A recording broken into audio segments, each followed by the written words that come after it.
De onde surgem as larvas que comem o ser humano depois da morte? Quando uma pessoa morre, a decomposição do seu corpo começa alguns minutos depois que o coração para de bater. Isso acontece porque as células ficam privadas de oxigênio e a acidez delas aumenta à medida que os subprodutos tóxicos das reações químicas começam a se acumular dentro delas. Assim, as enzimas começam a digerir as membranas e as células começam a se romper. Esse processo geralmente começa no fígado, que é rico em enzimas, e no cérebro, que possui uma grande quantidade de água. Depois, todos os outros tecidos e órgãos começam a se desmembrar. Em seguida, os glóbulos brancos danificados começam a vazar de vasos rompidos e se instalam nos capilares e em pequenas veias, tirando a cor da pele. A essa altura, a temperatura do corpo também começa a cair, até que ocorra a rigidez cadavérica, que começa pelas pálpebras, queixo e músculos do pescoço. Em vida, células musculares sofrem contração graças à ação de duas proteínas, a actina e a miosina. Após a morte, as células ficam sem energia e essas proteínas ficam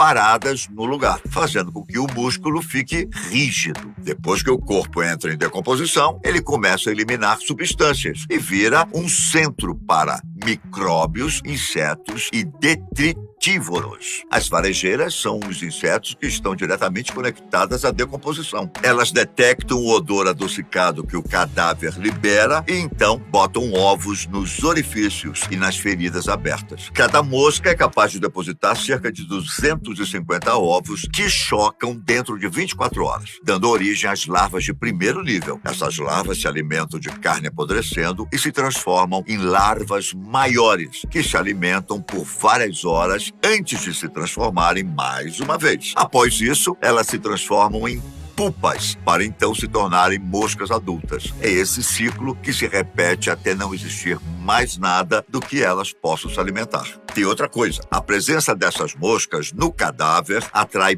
predadores como besouros, ácaros, vespas e aranhas. Abutres e outros animais comedores de carne também podem se aproximar do corpo. Mas, caso não haja detritívoros, as larvas são responsáveis por remover os tecidos moles. E, por fim, ocorre a esqueletização, que é a última fase da decomposição do corpo após a morte. Nessa etapa, não há mais pele e quase não resta cartilagem no cadáver. Essa é a fase mais longa e demora até algumas semanas. Já tinha parado para pensar como isso é complexo? Loucura, não?